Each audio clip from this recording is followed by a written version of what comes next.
ओम देवी प्रपन्नाति हरे प्रसीद प्रसीद मातर्जगतोऽखिलस्य प्रसीद विश्वेश्वरि पाहि विश्वं त्वमेश्वरी देवी चराचरस्य शरणागत दीनार्थ परित्राण परायणे सर्वस्यार्थ हरे देवी नारायणी नमोस्तुते।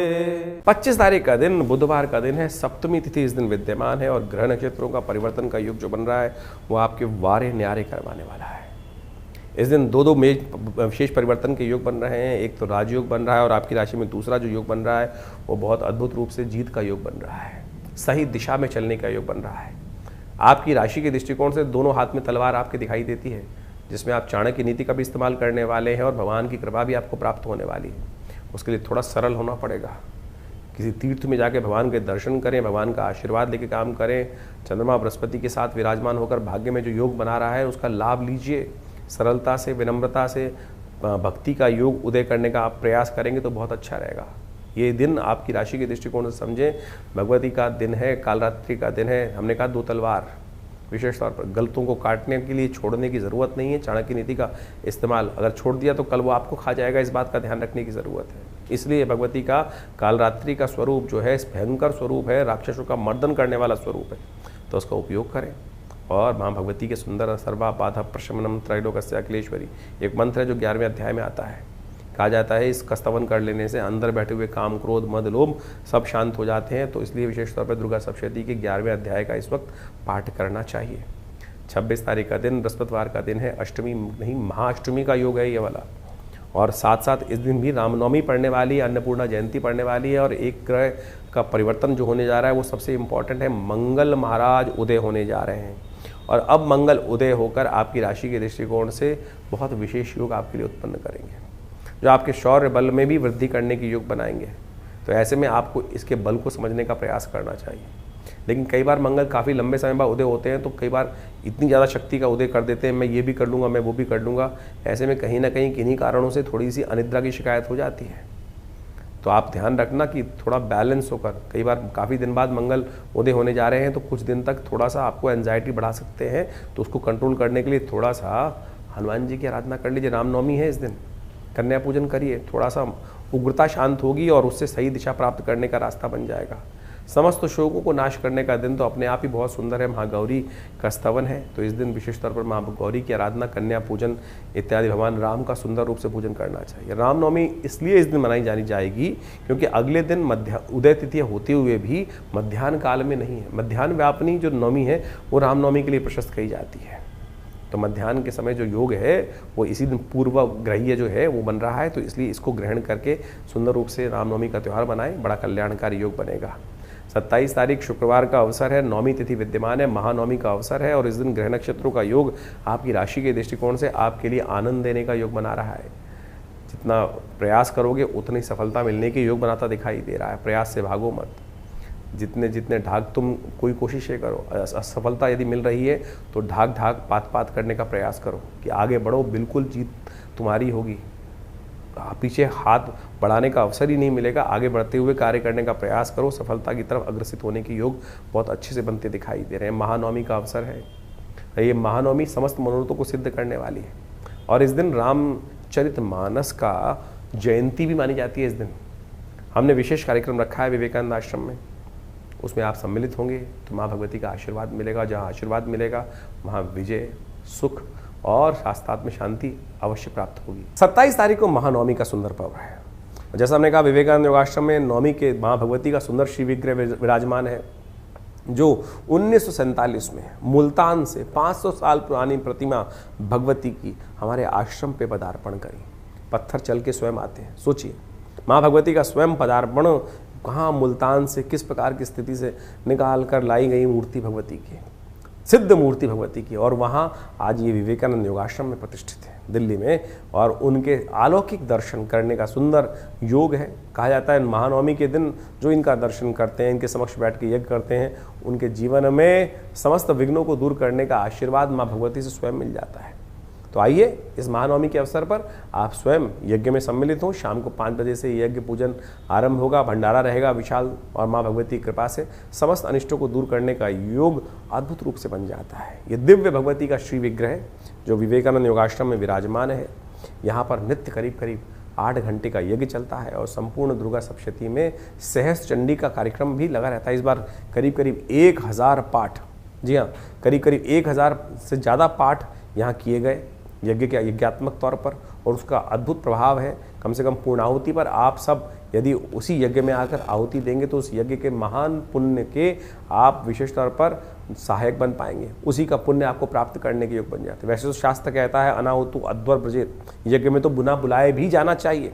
हम तो आपको सादर आमंत्रित कर रहे हैं माँ भगवती के इस सुंदर कार्यक्रम में, जिसमें माँ भगवती का सुंदर दर्शन भी आपको मिलेगा और यज्ञ में सम्मिलित होने का अवसर मिल रहा है। दुर्गा सप्तशती के संपूर्ण 700 मंत्रों का यज्ञ पूर्ण रूप से जो पूर्ण नवरात्र चला है, उसमें कम से कम पूर्णाहुति के दिन पर आप सब परिवार अवश्य बैठने का प्रयास कीजिए। माँ भगवती का एक बार हल्का सानिध्य लेने का प्रयास तो कीजिए और देखिएगा माँ भगवती की कृपा से अपने आप ऐसी ऐसी घटनाएं हमने आश्रम में देखी हैं जो अद्भुत रूप से कही जाती हैं। आप मान के चले माँ भगवती की कृपा से कैसे कैसे कष्ट लोगों के जीवन में दूर हुए हैं। आप सब उनके अनुभव भी यहाँ साझा कर सकते हैं, आके देख सकते हैं, उनके दर्शन स्वयं ही सब कुछ कहते हैं। आपको कहने की आवश्यकता, किसी को जब बहुत ज़्यादा कहने की आवश्यकता नहीं पड़ेगी, लेकिन माँ भगवती का प्रताप गाने का योग है। माँ भगवती का प्रताप जितना गाएंगे ना, उतना आशीर्वाद उनका सुंदर रूप से मिलेगा, विश्वास जागेगा, और जहाँ विश्वास अडिग हो जाता है भगवती कृपा होने में देर नहीं लगती। तो आइए इस नवरात्र के महानवमी के अवसर पर 27 तारीख को महादिव्य यज्ञ में, दुर्गा सप्तशती के दिव्य यज्ञ में, जो शाम को 5 बजे से पूजन के साथ आरंभ होगा, उसके बाद दुर्गा सप्तशती का यज्ञ होगा, फिर विशाल भंडारे का सुंदर आयोजन रहेगा, कन्या पूजन की व्यवस्था रहेगी, और साथ साथ संपूर्ण रूप से लोग आके प्रसाद भंडारे इत्यादि में अपने सम्मिलित हों। माँ भगवती की कृपा से अनेक कष्टों का दूर करने का योग भी आपकी राशि में बने ईश्वर की कृपा से। और इस दिन सुंदर योग एक और भी है, ये नवमी है, महानवमी है, और चैत्र की नवमी के दिन रामचरितमानस की जयंती भी मानी जाती है। तुलसी बाबा ने इसी योग में आज से 500 साल पहले जब रामचरितमानस लिखनी जयंती मानी आरंभ करी, तो वही योग था, वही बिल्कुल ग्रह थे जैसे भगवान राम की जन्मपत्री में थे। जी हाँ, जैसे भगवान राम की जन्मपत्री में योग बने हुए, कहा जाता है उस दिन रामचरितमानस जब जयंती के रूप में बनी तो वही ग्रहों का योग था। तो ये बड़ा सुंदर योग है, इसलिए बड़े हर्षोल्लास से लोग ध्यान नहीं कर पाते। जो तुलसी बाबा ने घर घर में रामचरितमानस पहुँचाई, तो वो इसी सुंदर योग से आरंभ होकर आज घर घर में उस रामचरितमानस का पाठ किया जाता है, राम को अपने जीवन में उतारने का प्रयास किया जाता है। ये तारक मंत्र जो है, केवल राम नाम जो है वो तारक मंत्र है, और इस संसार में इससे बड़ा कोई मंत्र नहीं हो सकता। जिस मंत्र को स्वयं शंभु जपते हैं, जिस मंत्र को स्वयं जो नारद इत्यादि हैं वही स्मरण करते हैं, संपूर्ण रूप से कल्याण करने वाला मंत्र है।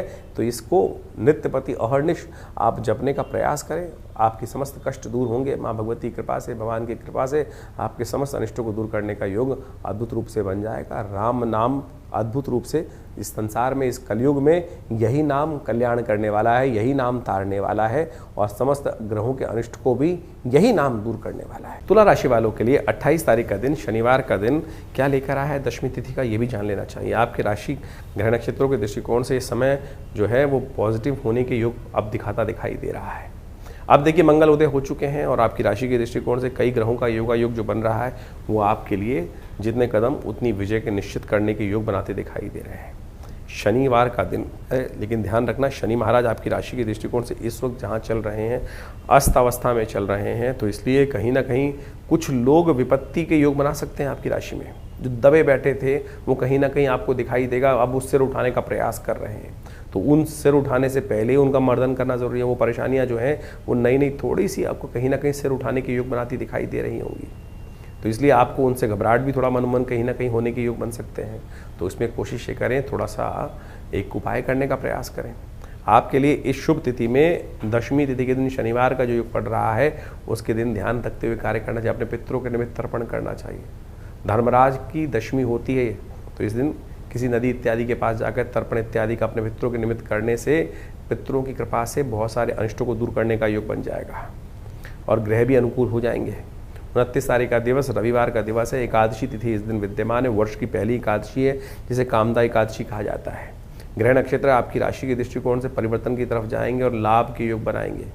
ऐसे में ध्यान रखना चाहिए कि जिस राह पे चल रहे हो वो ठीक है, कहीं खराब नहीं है, बस आगे बढ़ते चलो। इस बात का ध्यान रखते हुए कार्य करने की ज़रूरत है। इस दिन केतु परिवर्तन की तरफ जा रहे हैं और केतु जिस नक्षत्र में प्रवेश कर रहे हैं उससे केतु का बल बहुत अद्भुत रूप से बढ़ के प्राप्त होगा और वो कहीं ना कहीं आपकी राशि के दृष्टिकोण से आपके लिए बहुत सारे अच्छे कार्य बनाने के योग बना सकता है। कहीं ना कहीं सुख का पदार्पण करने का योग बना सकता है। लेकिन घर परिवार में कुछ ना कुछ आने वाले कुछ समय में बेकार के खर्चे भी बढ़ने के योग दिखाई देते हैं। आपकी राशि के दृष्टिकोण से ऐसा योग बनता दिखाई देगा कि कहीं ना कहीं किसी रास्ते पर चलकर मान सम्मान प्राप्ति के योग भी ये केतु का प्रबल रूप से प्राप्त होने का योग जो बन रहा है, शक्ति प्राप्त करने का योग बन रहा है, वो कहीं ना कहीं बना देगा। बस रुकिए एक जगह। राहु इस वक्त जिस प्रकार से आपकी राशि में मंगल के साथ बैठे हैं वो कहीं ना कहीं मन में दुविधा उत्पन्न कर रहे हैं। दुविधा से हटकर कहीं ना कहीं रुक कर कार्य करने की ज़रूरत है, तो आप फिर कहीं ना कहीं विजय प्राप्त करने के योग बना लोगे आप। तो इसलिए रुकिए, चलिए, संकल्प से भाव करें। कहीं ना कहीं बहुत जल्दी परिवर्तन की तरफ ना जाएं। इस बात का ध्यान रखते हुए कार्य करेंगे तो बहुत अच्छा रहेगा। इस दिन विशेष तौर पर आपकी राशि के दृष्टिकोण से आपको एकादशी का व्रत करना चाहिए। मनोकामनाओं को पूर्ण करने वाली एकादशी है और उसके लिए तप करने की आवश्यकता है। संकल्प करें, भगवान विष्णु का स्तवन करें, व्रत रखें और थोड़ा सा मंत्र जब विष्णु जी का करेंगे तो बहुत बढ़िया रहेगा। ओम नमो नारायण, इस मंत्र का जप करना संपूर्ण रूप से कल्याण का योग बनाएगा। 30 तारीख का दिवस सोमवार का अवसर है। द्वादशी तिथि विद्यमान है और प्रदोष का दिवस है। सोम प्रदोष का योग बन रहा है। जो वर्ष का पहला जो योग बन रहा है प्रदोष का, वो सोम प्रदोष का ही बन रहा है। तो इससे श्रेष्ठ क्या हो सकता है। प्रथम सुख निरोगी काया शास्त्र कहता है और उसको प्राप्त करने के लिए भगवान शंकर का आशीर्वाद लेकर यदि आगे बढ़ोगे तो सब शुभ होने के योग बन जाएंगे। ग्रह नक्षत्रों का योग आपकी राशि के दृष्टिकोण से ओवरऑल अच्छा है, लेकिन आने वाले समय में स्वास्थ्य के संबंध में कई प्रकार की कुछ समस्याएं उत्पन्न करने के योग बना सकते हैं ग्रह, क्योंकि इस वक्त शनि मंगल का टकराव जिस प्रकार से होने को तैयार है, सूर्य वहाँ पर कहीं ना कहीं चाल में दिक्कत डालने के योग बना रहे हैं, स्वास्थ्य में कहीं ना कहीं कुछ ना कुछ कष्ट देने के योग बना रहे हैं। तो इस स्थिति का लाभ लेना चाहिए आपको। स्वास्थ्य के निमित्त थोड़ा ध्यान रखें, सफ़ेद चीज़ों का दान करें और शाम को विशेष तौर पर भगवान शंकर का दुग्धाभिषेक करने का प्रयास कीजिए। क्यों? क्योंकि सोम प्रदोष है। 30 मार्च को खास तौर पे एक बहुत अद्भुत योग बन रहा है, सोम प्रदोष। वर्ष का पहला जो सोम प्रदोष का योग बन गया, संवत का पहला सोम प्रदोष योग। और समझे आगे आने वाली ग्रह स्थिति बड़ी विचित्र है, बहुत विचित्र है। इसमें क्या होने वाला है विशेष तौर पर ध्यान रखो। इस समय में शनि मंगल के टकराव की स्थिति बन के तैयार होने वाली है। उपद्रव के योग कहीं ना कहीं बनने वाले हैं। स्वास्थ्य पर कहीं ना कहीं विश्व के दृष्टिकोण से ये युद्ध के प्रभाव से कहीं ना कहीं भयंकर योग बन सकता है। और इस वक्त रुद्र का नाम का जो संवत आरंभ हो गया है वो कहीं ना कहीं प्रलंकारी है। इस बात को आपको कहीं ना कहीं नज़रअंदाज नहीं करना चाहिए। विस्फोटक योग बन रहा है और तो और कई प्रकार की बीमारियां भी, कई प्रकार के विस्फोट भी, कहीं ना कहीं बड़े हमलों का योग भी बनता दिखाई दे रहा है। और ये कहीं ना कहीं बड़े भयंकर विस्फोटों का योग भी कहीं ना कहीं विश्व में उत्पन्न कर सकता है। राज्यों में द्वेष उत्पन्न करने का योग कहीं ना कहीं बना सकता है। ऐसे में सबका स्वास्थ्य ठीक रहे, माँ भगवान शंकर की कृपा और हमारे जो कर्म है उसके अनुसार से हमें प्रभाव प्राप्त होता है। शास्त्र कहता है भावी मेट सके त्रिपुरारी। हाँ, भगवान शंकर की कृपा से हमारे द्वारा कहीं ना कोई दुष्कर्म हो जाते हैं, उनको भी भगवान शंकर मेट देते हैं। मार्कंडे के जीवन में आयु नहीं थी, भगवान शंकर की कृपा से ही, जब भगवान शंकर की कृपा हुई तभी वो आयुष्मान योग बना उनके लिए, तभी वो अमर हुए। अश्वत्थामा बलिर्व्यास हनुमानश्च विभीषण कृपा परशुरामस्य मार्कंडे च अष्टमा। ये भगवान शंकर की कृपा से ही मार्कंडे अजर अमर हो गए। तो आप भी इस दिन सुंदर, इस वर्ष के पहले प्रदोष पर, सोम प्रदोष पर कोशिश करें भगवान शंकर का स्तवन करें। हम विवेकानंद योगाश्रम में इस सुंदर तिथि पर रुद्राभिषेक का सुंदर कार्यक्रम रख रहे हैं। शाम को एक कार्यक्रम रहेगा रुद्राभिषेक का, तो आप स्वयं इसमें भाग लें, इसमें स्वयं में बैठें, रुद्राभिषेक में बैठ सकते हैं। भगवान शंकर का रुद्राष्टाध्यायी के द्वारा सुंदर रूप से पाठ रहेगा। माँ भगवान की कृपा से समस्त अनिष्टों को दूर करने का योग रहेगा। साथ साथ में रुद्र यज्ञ भी इसमें रखा जाएगा। तो आप सब इसमें सुंदर रूप से, दिव्य रूप से सम्मिलित हो। माँ भगवान की कृपा से अनेक कष्टों को दूर करने का योग भगवान के इस आशीर्वाद, इस अनुष्ठान से अवश्य प्राप्त होने के योग बन जाते हैं। और प्रदोष का समय शाम का रहता है, दोष रहित, समस्त अनिष्टों को दूर करने वाला। कहा जाता है भगवान शंकर पार्वती के साथ, गणों के साथ त्रिशूल लेकर पूरे संसार का भ्रमण करते हैं। और जो उस प्रदोष काल में, प्रदोष काल कब होता है? प्रदोष काल होता है विशेष तौर पर जब दो संधि समय आपस में मिल रहे हो, सूर्य अस्त होने के बाद करीब करीब 2 घड़ी का समय, करीब करीब 48 मिनट का जो समय है, ये प्रदोष काल शुद्ध रूप से रहेगा। इस समय बैठ जाएं जहाँ पर भी हों, चलिए ध्यान में आप यज्ञ कर लीजिए। अगर कोई किसी प्रकार से व्यवस्था नहीं बन पा रही है रुद्राभिषेक इत्यादि करने के, मंदिर में जाने की, तो आँख बंद करके थोड़ी देर बैठ जाएं और सोचें कि आप गंगा के पावन तट पर पहुँच गए हैं। वहाँ गंगा की कल धारा चल रही है और वहीं एक भगवान शंकर का दिव्य ज्योतिर्लिंग स्थापित है और आप उसको ध्यान में ही, यज्ञ का ध्यान में ही उसका जो अनुष्ठान कर रहे हैं, ध्यान में ही आप अभिषेक कर रहे हैं। कहा गया है ना, आत्मा तुम गिरजामती सहचरा प्राणा शरीरम ग्रह पूजा ते विषयोग भोग रचना निद्रा समाधि स्थिति। तो यही स्थिति मानस पूजा जो है ना, वही सबसे श्रेष्ठ है, 1 लाख गुना ज़्यादा प्रभाव उत्पन्न करती है। तो ये समझें कि आप मानस पूजा में यदि भगवान का ध्यान करते हैं तो 1 लाख गुना ज़्यादा प्रभाव आपके लिए वो जो समय उत्पन्न कर देता है। यही तो वो टाइम होल है जिसकी गणना हम शुरू में बता रहे थे आपको कि छोटा सा कर्म कैसे आपके पुण्यों को उदय करने का अद्भुत योग बनाता है, कैसे आपके दुष्कर्मों को समाप्त कर देता है। लाख दुष्कर्म एक छोटे से कर्म से ठीक हो जाते हैं। शास्त्र में कहा गया सप्त जन्म कृतम पापम स्मरणेन विनश्यति। यही छोटा सा सिद्धांत तो है। इसी संध्या इसी प्रदोष काल में समस्त दोषों को क्षय करने वाला काल, समस्त दोषों से रहित काल और पुण्यों का उदय करने वाला यही प्रदोष काल जो है, इसका लाभ अवश्य लेने का प्रयास कीजिए, बड़ा श्रेष्ठ रहेगा। तुला राशि वालों के लिए 31 तारीख का दिन, 31 मार्च का दिन मंगलवार के साथ त्रयोदशी का योग बनाकर जो आया है, क्या कुछ करने जा रहा है। ग्रहों का योग आपकी राशि के दृष्टिकोण से परिवर्तन की सूचना दे रहा है। आने वाले समय में थोड़े से अन्य खर्चे बढ़ने के योग दिखाई देते हैं, तो इसलिए पहले से ध्यान रखें कि जिन जिन कामों में ज़्यादा उम्मीद नहीं है उनको हटा दें, नहीं तो वो केवल पैसे खाएंगे, आपके टाइम को ख़राब करेंगे, कुछ नहीं करेंगे। तो ये दिन विचार करके कार्य करने का है और जो बेकार के काम है टाइम टेबल से हटाने का दिन दिखाई देता है। विचार करके करेंगे तो बहुत अच्छा रहेगा। मंगल बहुत जल्दी आप शनि के साथ जुड़ने जा रहे हैं और शनि के साथ जुड़कर वो थोड़े कष्ट को देने के योग बना सकते हैं। तो ये मंगलवार का दिन है। सुंदरकांड का पाठ, हनुमान चालीसा का पाठ, हनुमान जी को चूल्हा चढ़ाने का काम करेंगे तो बड़ा श्रेष्ठ रहेगा आपके लिए। नव संवत आरंभ हो चुका है। भारतीय नव संवत जो चैत्र की प्रतिपदा से आरंभ होता है और भारतीय ज्योतिष गणना के अनुसार से समय को पहचान कर समय के अनुसार से किस प्रकार का प्रभाव उत्पन्न करने वाला है समय, ये वास्तविक तौर पर हर व्यक्ति को जान लेना चाहिए। इस बार रुद्र नाम का संवत आरंभ हुआ है और साथ साथ जो आरंभ भी हो रहा हुआ है वो विशेष तौर पर क्षय तिथि पर आरंभ हुआ है। क्षय तिथि यानी अमावस्या जो है वो केवल कुछ ही देर के लिए विद्यमान रहेगी उदय तिथि के बाद। उसके बाद अगले दिन के सूर्योदय से पहले अधिकतर समय में वो जो प्रतिपदा है वो क्षय हो जाएगी। तो ऐसे में क्षय तिथि बृहस्पतिवार के दिन जो नव संवत आरंभ हो रहा है, जिसके कारण से बृहस्पति राजा हो गए, तो कहा जाता है कि ज्योतिषी गणनाओं के अनुसार से रुद्र नाम का संवत प्रलयंकारी माना जाता है। और ऐसे में साथ में बृहस्पति जिस वर्ष के राजा हो जाते हैं, तो ऐसे में कहा जाता है कि प्रजा के लिए थोड़े कष्ट के योग बन जाते हैं। जो लोग राज अधिकारी होते हैं वो अपने अनुसार ही जो निर्णय लेते हैं और वो कई बार प्रजा पे भारी पड़ते हैं। उसके कारण से प्रजा में रोष हो जाता है और प्रजा की शायद सुनी भी नहीं जाती है। और जिस प्रकार से रुद्र नाम का संवत है वो प्रलयंकारी है और विश्व में युद्ध के इस वक्त जो स्थिति मची हुई है उसमें कहीं भी कोई राहत मिलती नहीं दिखाई दे रही। इसके साथ साथ इस समय में मंगल का उदय होना और साथ साथ अभी आने वाले कुछ समय में शनि का भी उदय हो जाना, ये एक, और साथ साथ शनि और मंगल का एक राशि पर चलना, उसके बाद कई प्रकार के विचित्र प्रकार के योग बनना।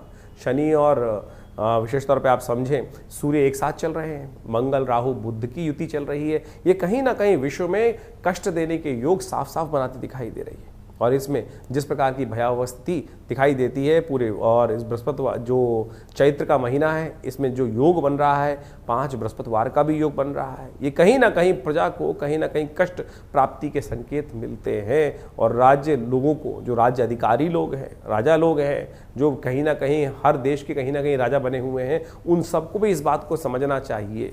आजकल अहंकार हर व्यक्ति के ऊपर इस प्रकार से आच्छादित हो गया है, वो केवल अपनी अपनी सोच रहे हैं, अपने अहंकार की पूर्ति करने की तरफ चले जा रहे हैं। ये समय का प्रभाव है।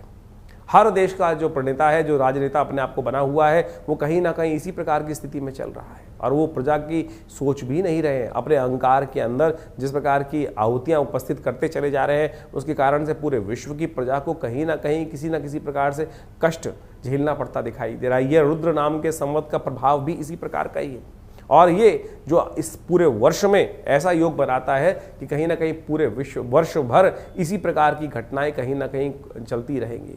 और कहीं ना कहीं अस्त इत्यादि वाहनों की दुर्घटनाओं का योग भी इस बार बनता दिखाई दे रहा है। तो इस के अनुसार से अपने भविष्य को अच्छे समझते हुए कार्य करने का प्रयास करना चाहिए। अभी आपने ज्योतिष गणनाओं के अनुसार से आपकी राशि के अनुसार से उसका क्या प्रभाव है ये तो समझा ही समझा, लेकिन साथ साथ पूरे विश्व में जनमानस में जो एक वर्ष का और वर्ष के राजा का प्रभाव क्या है वो भी ज्योतिष गणनाओं के अनुसार, शास्त्र के अनुसार से जो बताया गया वो आपने समझा। लेकिन इन सब में परिवर्तन करना आपके कर्मानुसार है। देखिए कैसी ही विकट स्थिति बन जाए, लेकिन हम सबको अपने भाग्य अनुसार ही प्रभाव बनता है। ऐसा कभी नहीं होता है कि यदि कोई ना कोई कष्ट का समय पूरे सबके लिए चल रहा है तो सारे ही कष्ट में रहेंगे। हमारे अपने कर्म जो है, शुभ कर्म जो है, वो हमारे जीवन में दुष्कर्म को कहीं ना कहीं दूर कर देते हैं, कष्टों को कहीं ना कहीं दूर कर देते हैं। तो इस बात को समझें, यदि हमारे पुण्य कर्म हमारे साथ हैं और जिसके कारण से हमारे जीवन के कष्ट जो आएंगे वो कहीं ना कहीं हमको बचा के ले जाएंगे। तो इस बात समझें। कई बार लोग प्रश्न करते हैं कि किस प्रकार से समझें कि हमारे जीवन में पुण्यों के कार्य हो रहे हैं या कहीं ना कहीं जो पाप है वो कहीं परेशान कर रहे हैं। जब जीवन में कहीं ना कहीं आप बचते चले जा रहे हैं, गाड़ी आराम से चलती चली जा रही है, तो समझ लो कहीं ना कहीं पुण्यों का अकाउंट लबालब भरा हुआ है। जब छोटी सी गलती कहीं ना कहीं पकड़ी जाए और किसी और की गलती में आप कहीं ना कहीं फंसते चले जा रहे हैं, तो समझ लो कहीं ना कहीं आपके पुण्यों का अकाउंट जो है कम हो गया है, टटोलना पड़ रहा है। घड़े में हाथ डाल के पुण्यों को ढूंढने पड़ रहे हैं, तो उसमें आपको घड़े को पुण्यों से भरने की आवश्यकता है। तो कोशिश ये करें, ये नवरात्र इत्यादि शुभ तिथियां जो कुछ भी आती हैं, किसी को दान करना, किसी को पुण्य करना, किसी का अच्छा करना, अच्छा भावना अपने मनोमस्तिष्क में रखना, ये सब पुण्य बढ़ाती हैं। अब आप ये समझ लो कि आपके द्वारा ये सब कार्य कितने होते हैं। अगर आप किसी की मन में कहीं ना कहीं किसी का द्वेष भाव रख रहे हो तो ये सब पुण्य घटा रहे हैं, क्योंकि व्यक्ति से अनजानेपन में ज्यादा पाप हो जाते हैं, पुण्य बहुत कम हो पाते हैं। और यही वास्तविक तौर पर समझना चाहिए, यही कष्टों का निदान का मार्ग है कि पुण्यों को ज्यादा बढ़ाने का प्रयास करें। आप लगे हैं अंगूठियां पहनने में, आप लगे हैं पता नहीं कौन कौन से टोटके करने में, उनसे पुण्य नहीं जागने वाले, उनसे कष्ट नहीं भागने वाले। कष्टों का भागने का सीधा तरीका जो है कि शास्त्र के अनुसार से जो कहा गया ना, अवश्य में भोक्तव्यम कृतम कर्म शुभा शुभम, ये मान के चलो कि अशुभ जो कर्म आप कर रहे हो वो कहीं ना कहीं आप ही भोगेंगे। शुभ कर्म जो आपके द्वारा हो रहे हैं वो आपको ही भोगने हैं, उसका पुण्य आपको ही मिलेगा। तो इसलिए कोशिश करें, किसी गरीब व्यक्ति की सेवा, किसी को अन्न का दान, कहीं ना कहीं किसी की सेवा किसी प्रकार से हो जाए, मन से पवित्र भाव से सोच लेना, वही पुण्य को बढ़ाने वाला है। तो इस प्रकार से जो कुछ शास्त्र के दृष्टिकोण से हम समय समय पर कई प्रकार के पुण्य कार्य करने के लिए आपको समझाते रहते हैं, उद्धृत करते रहते हैं, चाहे वो यज्ञ इत्यादि हो, चाहे गौ सेवा का कार्य हो, चाहे वो किसी बीमार की सेवा करने का कार्य हो, किसी को दवाई देने का कार्य हो, किसी का विवाह में सहयोग करने का कार्य हो। यही वास्तविक तौर पर आपको जो सेवा भाव से रखना है, मन में सरलता रखनी है, मन में किसी के प्रति राग द्वेष नहीं रखना है, यही आप यदि समझ लो तभी पुण्य जागेंगे, तो तभी कष्टों से रक्षा होने का कोई ना कोई मार्ग बचेगा। तो जितने भी हम इस कार्यक्रम के माध्यम से आपके साथ जो भी बात कराते हैं, आम तौर पे जनरल तौर पे हम जो भी बता रहे हैं, हर जो उत्सवों के अनुसार से कुछ ना कुछ दान ही बताते हैं, तब ही बताते हैं, आपको यज्ञ करना ही बताते हैं, परमात्मा की सेवा ही करना बताते हैं। तो उसी को करते रहेंगे तो बहुत अच्छा रहेगा। सेवा भाव अपने मन में जगाए रखें, और जो जो समय समय पर ये मुहूर्त आते हैं, इस बात को समझ लीजिए सही रूप से। ये जो मुहूर्त आते हैं ना, ये मुहूर्त हैं क्या? ये मुहूर्त जो है वो सेफ पैसेज है, ये विशेष तौर पर सेफ पैसेज है, और एक वो छोटा सा टाइम होल है कि जिसमें आप अपने पुण्यों को कई गति से देकर उस टाइम ट्रेवल से बाहर निकल सकते हैं। जी हाँ, यही वास्तविक तौर पे वो टाइम होल्स है कि जिसके बारे में आइंस्टाइन बात करते थे कि टाइम होल्स हैं और ट्रैवलिंग मशीन्स के थ्रू आप उसमें ट्रैवल कर सकते हैं। जैसे आपने पुण्य, जैसे ग्रहण इत्यादि काल पढ़ा, उसमें हमें एक शास्त्र के दृष्टिकोण से कहा जाता है कि आप जो कर्म करोगे उसका 100 गुना अधिक प्रभाव होगा। जैसे नवरात्रों के अंदर संधि काल में सुबह शाम, अब यही नहीं कि आपका नवरात्र तो साल में 4 बार आएंगे, लेकिन रोज आवश्यकता है तो कैसे, हर रोज संधि काल आती है ना, सुबह की संध्या, शाम की संध्या, मध्याह्न की संध्या, तुरीय संध्या, ये भी जो संधि काल है इसमें भी भगवान का नाम जप करना समस्त प्रकार के कष्टों को दूर कर देता है, कई गुना अधिक प्रभाव दे देता है। इसलिए भारतीय संस्कृति में कहा गया है कि जो संध्या वेला है उसमें जाके भगवान का नाम जप कर लो थोड़ी देर के लिए। तो ये करें, यही आपके लिए समस्त रूप से कष्ट निवारण करने का योग बनने वाला है, और यही आपको मार्ग दिखाने वाला है सही तौर पर। तो इन सिद्धांतों को समझकर, और आप नहीं तो एक बात समझा, बहुत सारे लोग हैं जो आपका उपहास उड़ाते रहते होंगे। कोई पुण्य कार्य भगवान की सेवा करता है, कहते हैं पागल हो गया है। ऐसे लोगों की बातों में ना फंसे। जब गलत लोग जो बोलते हैं उनकी बातों में फंस जाते हैं। कोई जुआ खिला रहा होता है, आजा बैठ, कहाँ जा रहा है, बैठ साथ में खेल, तब तो आप फंस जाते हैं। तब तो नहीं बोलते कोई व्यक्ति, अरे नहीं मुझे गलत रास्ते पे डाल रहा है। लेकिन जब पुण्य कार्य कर रहा होता है तो वो तो एक बार बोल के छोड़ देता है, अरे सब कुछ नहीं होने वाला, और आप उस मान को अपने लिख के रख लेते हैं, हाँ कुछ नहीं होने वाला है। जब कोई गलत कार्य की तरफ किसी गलत रास्ते पर बिठाता है आपको, तब आप नहीं सोचते हैं कि नहीं गलत रास्ता है, तब तो आनंद आ रहा होता है। बस यही है पुण्य और पाप। तो इसको समझकर कार्य करने का प्रयास करो, यही आपकी रक्षा करेगा। और बाकी में जितने धंधे वाले बैठे हैं, चाहे घंटी बजवा ले हैं, चाहे कुछ और बजा रहे हैं, चाहे कुछ और बेचकर आपको कुछ ना कुछ पहनाने की बात कर रहे हैं, उन सब से कुछ नहीं होने वाला। तो इसलिए अपने समय को समझो, समय के अनुसार से कार्य करो। शास्त्र में, पुराणों में, वेदों में इत्यादि समस्त ग्रंथों में कथा के माध्यम से यही सत्य को निवारण करने का रास्ता बताया गया कि सेवा भरो, मनुर्भवो, सेवा कार्य करने का प्रयास करो, यही वास्तविक तौर पर निदान का मार्ग है। तो इसको समझ लिया तो बहुत सुंदर आपके लिए कल्याण का मार्ग बन जाएगा। और समय समय पे अपने समय को पहचानते हुए आगे चलना चाहिए। ज्योतिष विज्ञान वही माध्यम है कि ज्योतिष की गणनाएं किस प्रकार से क्या खेल रचने जा रही हैं। तो अब शनि का जो उदय होने जा रहा है, आपकी राशि के अनुसार से क्या उसका प्रभाव है वो हमने आपको समझा दिया। मंगल का उदय होने से क्या प्रभाव पड़ेगा वो भी हम अपने दिन पर दिन जो ग्रहों का योगायोग है वो भी हमने आपको समझाने का प्रयास किया। तो बुद्धिमान बनकर इन समस्त चीज़ों को समझकर अपने जीवन में कार्यों को शुभ करने की तरफ अग्रसित होंगे तो बहुत कल्याण का मार्ग प्रशस्त होगा। आपका कल्याण हो, ईश्वर के प्रति आपके मन में भावना, सद्भावना हमेशा जागी रहे, यही आप सबको आशीर्वाद। और बहुत सारे कार्यक्रम हमारे आश्रम पे समय समय पर इस समय में रहेंगे। नवरात्रों का यज्ञ भी रहेगा, उसके बाद हनुमान जयंती का कार्यक्रम है वो भी रहेगा, और बहुत सारे सेवा भाव, गौ सेवा इत्यादि, यज्ञ इत्यादि, भंडारे इत्यादि में समय समय पर कार्य चलते रहते हैं।